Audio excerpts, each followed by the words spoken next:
Bonjour à toutes et à tous et bienvenue dans notre chronique Questions de la République avec Papa Millionnaire.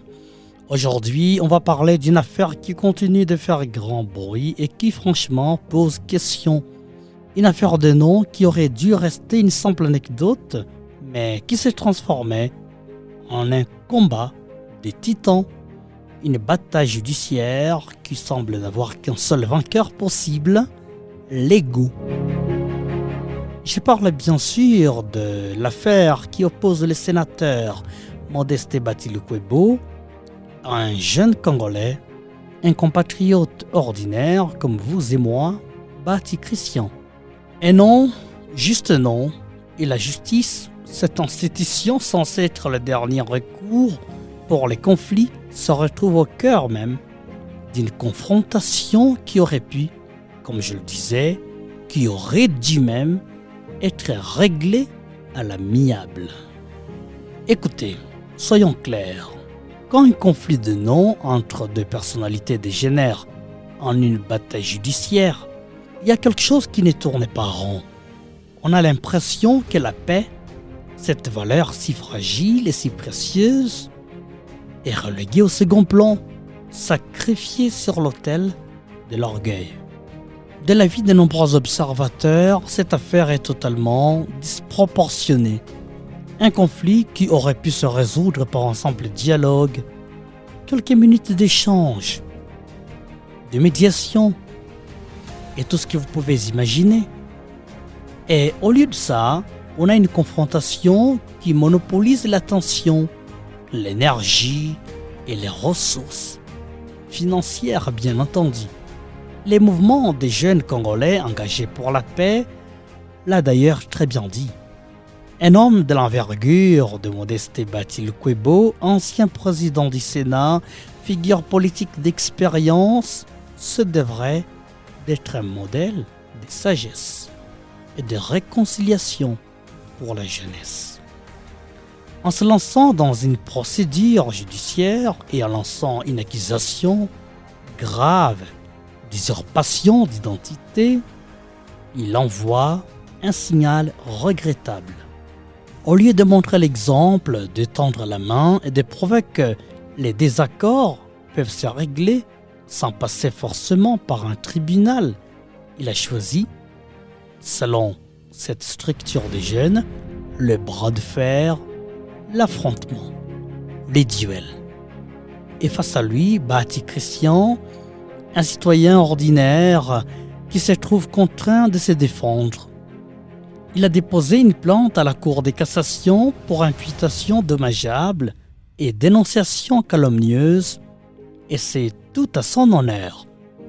C'est le geste d'un citoyen qui croit en l'état du droit et qui refuse manifestement d'être malmené comme une bête à l'abattoir.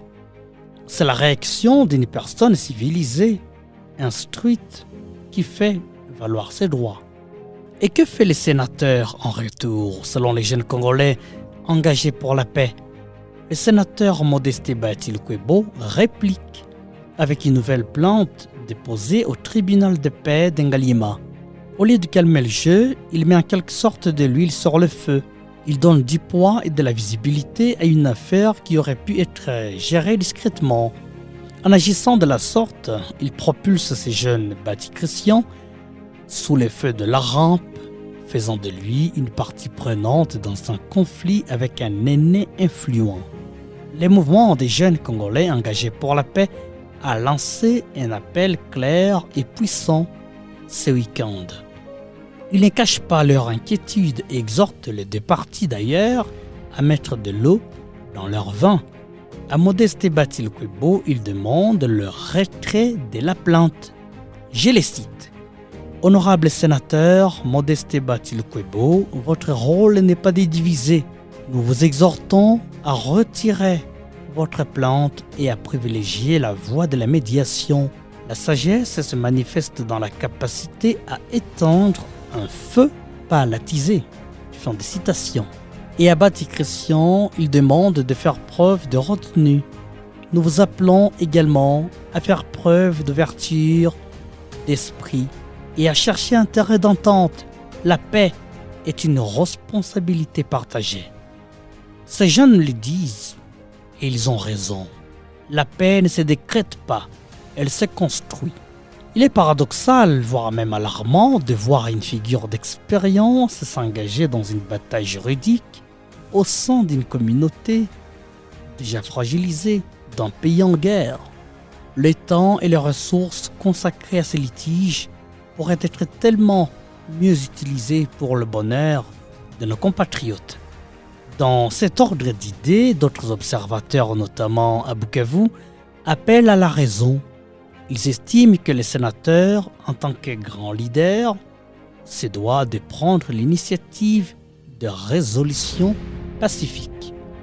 Ils notent que cette affaire est en train de tourner en sa défaveur et qu'il risque fort de se discréditer. Les jeunes bâtis chrétiens, selon des observateurs, auraient des preuves irréfutables qui pourraient balayer les accusations portées contre lui. Pourtant, la motivation du jeune et brave compatriote n'est pas la vengeance. Loin s'en faut. Il le clame haut et fort. Il veut la paix et la préservation de sa dignité. Il ne veut aucune guerre avec un aîné qu'il respecte et de qui il attend en retour un respect non négociable. Bien évidemment, cette bataille judiciaire, loin de renforcer l'autorité de l'un ou la légitimité de l'autre, ne fait qu'affaiblir l'image de notre classe politique congolaise. La sagesse commande de trouver une issue honorable à ces conflits. Le pays a besoin, à mon avis, de leaders qui privilégient le dialogue et la réconciliation sur une confrontation stérile et un orgueil démesuré. Comme le dit si bien le proverbe, le premier à s'excuser est le plus courageux. Le premier à pardonner est le plus fort. Le premier à oublier est le plus heureux. Alors, mes amis, il est temps de faire la paix. Pour un nom, pour l'honneur, mais surtout pour l'avenir de la République. Il est temps que cette bombe soit désamorcée. Rappelez-vous, la paix est une responsabilité partagée. Faisons donc l'effort d'être en paix avec tout le monde. Cela devrait être la soif inextinguible de chacun de ces deux puissants compatriotes, aujourd'hui en guerre, tous notables de notre grande province du Sud-Kivu.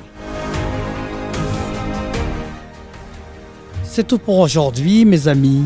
On se retrouve la semaine prochaine pour une nouvelle chronique. D'ici là, restez connectés et n'oubliez jamais, la paix est la seule bataille qui vaille la peine d'être menée. Au revoir.